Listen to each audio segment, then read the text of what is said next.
So when I lowered the jars into the canner, I quickly noticed that there was way too much water in there. If any of the bands seem loose when you take them out of the canner, you do not need to tighten them down again. We had some left over in the pot, and Steve and I tried it, and it reminded us of, hey there, my name is Crystal, welcome. In this video, I am canning up apple pie filling.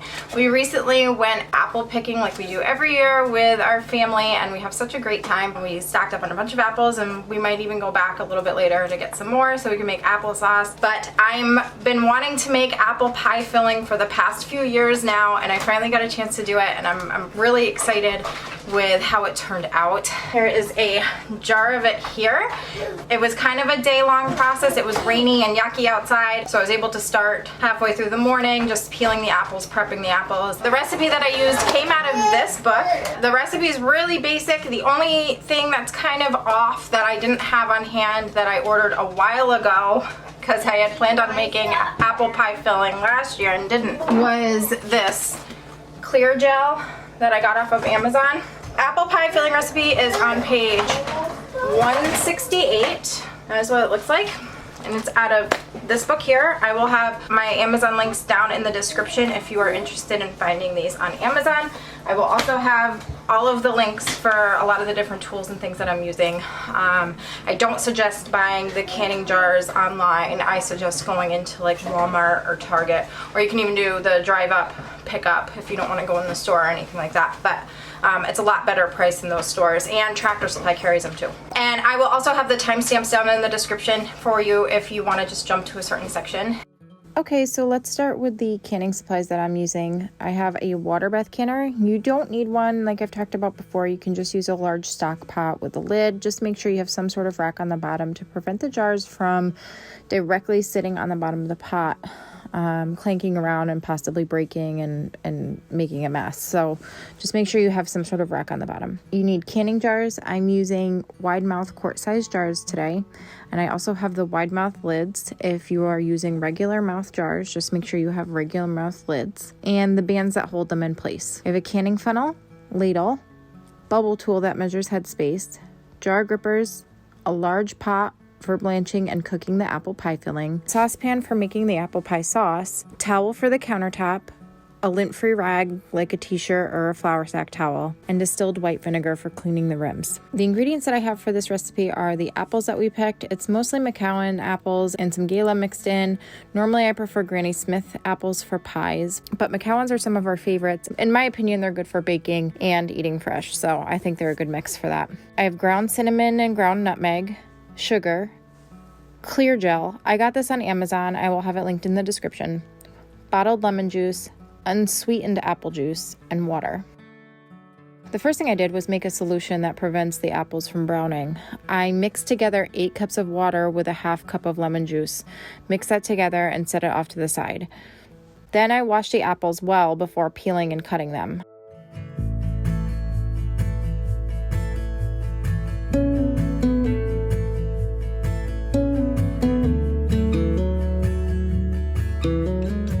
I love my apple peeler.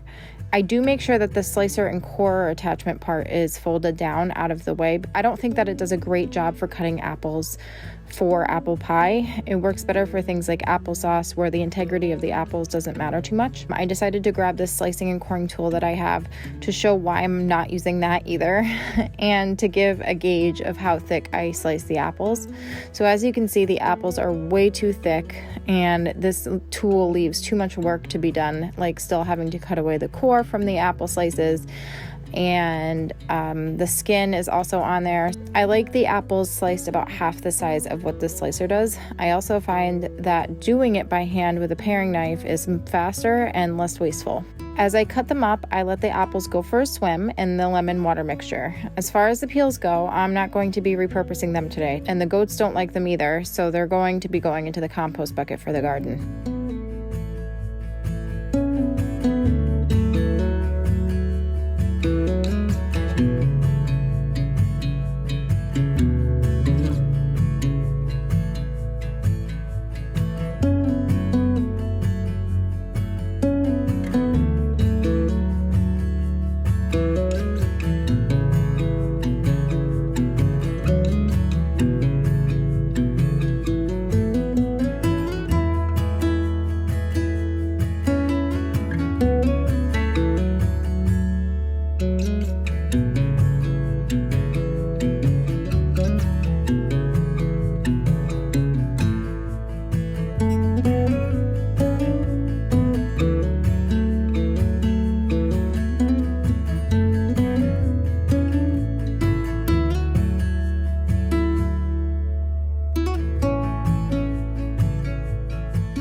bit later, I strained the apples and colanders before blanching them.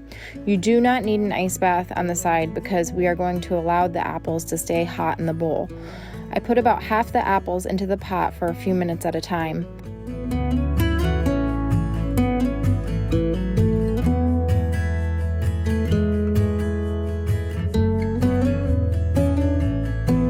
And then did the same to the other half before adding them to the bowl and placing a lid on top, kind of off to the side so the steam can come out a bit.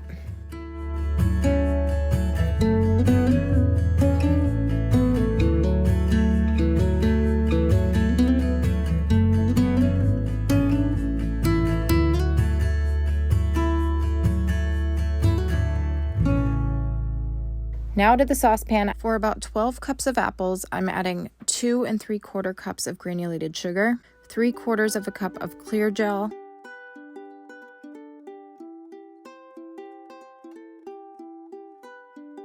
one and a half teaspoons of ground cinnamon,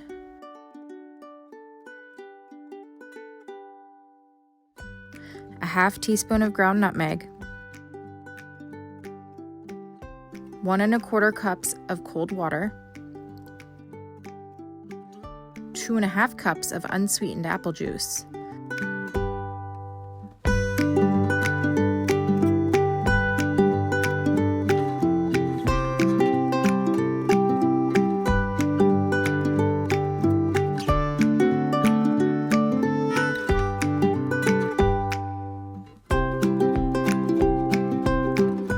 Over medium-low heat, I'm slowly bringing the mixture to a boil. Don't leave this unattended because the clear gel will turn into a caramel consistency pretty quickly and it can burn.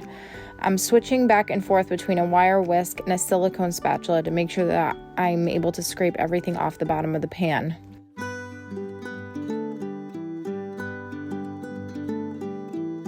Once the sauce has a consistency of a warm caramel, add half cup of lemon juice and mix together again.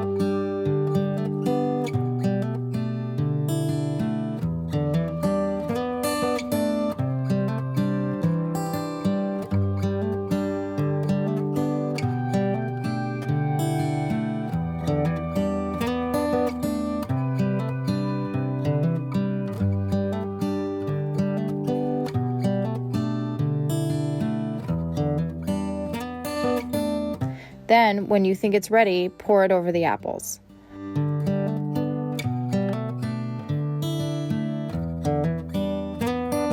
I mix it with the apples, making sure that all the apples are coated as evenly as I am able to.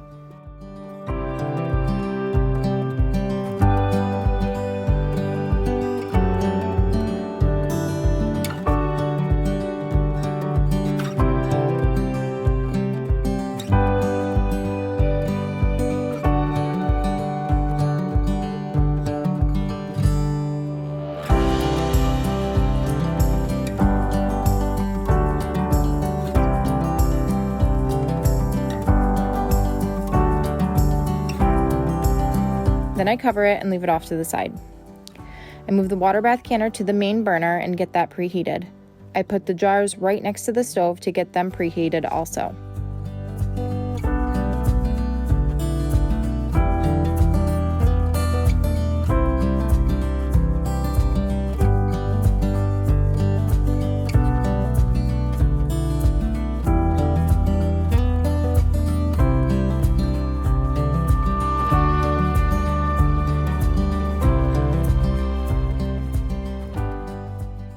Here's how the apple pie filling looks. It smells really good and I'm really happy with the color too. To a quart-sized jar, I'm adding the pie filling, leaving just over an inch of head space.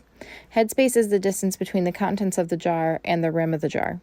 Overfilling it can cause the lids to not seal, so make sure that there is at least an inch between the pie filling and the rim of the jar. Using my bubble tool, I stab down into the pie filling and try and remove as many bubbles as I am able to. Removing the bubbles with a non-metallic bubble tool helps to ensure the proper headspace also. Then check headspace again. If more can be added, do so, but then remove bubbles and check headspace. If some needs to be taken out, repeat the process again. The pie filling is very sticky. We always need to clean the rims of the jars before putting the lids on to make sure that the lids are able to seal properly. The pie filling is tedious to clean up on the jars. I'm using distilled white vinegar and a lint-free cloth. A flour sack towel or an old t-shirt will work. Using paper towels or even regular dish towels can leave little fibers behind on the rim, which can prevent the lid from sealing.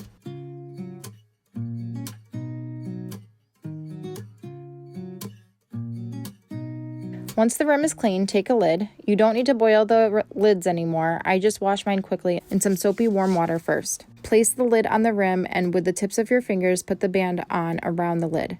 The band is there to hold the lid in place during the canning process. Just make sure it's finger tight. It does not need to be tightened down any more than that. Then I filled the rest of the jars.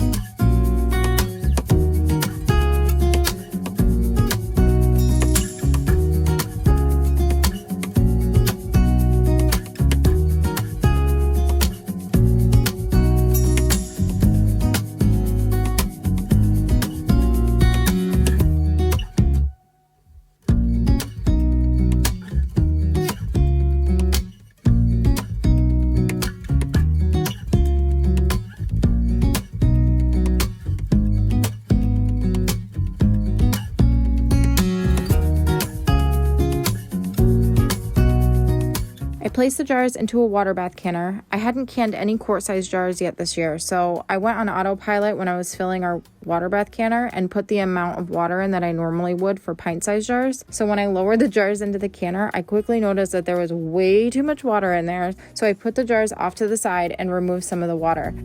Then I put them back in, made sure that there was enough water covering the jars, usually about an inch, put the lid on the canner, and waited for the water to reach a rolling boil. Once it was boiling, I set the timer for 30 minutes while the jars processed in the canner. Once the 30 minutes is up, lift the lid so that the steam goes away from your face and let the jars sit there for about 5 minutes. This allows the jars to cool slightly.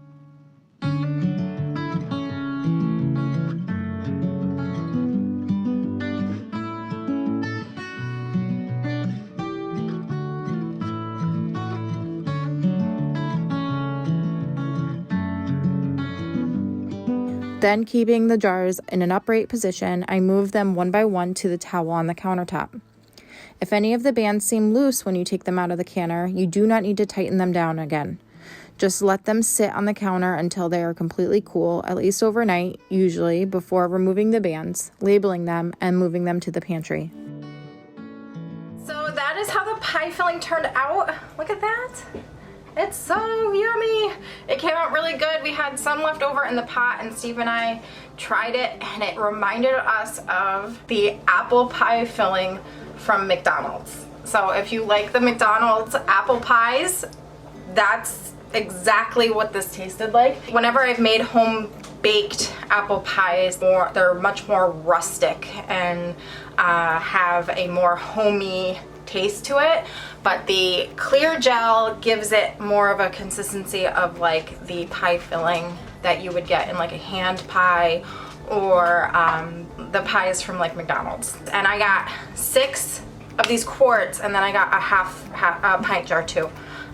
But we had a little bit left over and we ate it with some vanilla ice cream and it was really, really good. I'm so excited that I was finally able to do this, and it will be really nice to have this going into the holidays. Just being able to dump apple pie filling into a pie crust will be so wonderful to have. So that is how all of those jars turned out. I hope you enjoyed this video. If you did, please remember again to give it a thumbs up. We really appreciate it, and we will see you next time. Thanks for watching.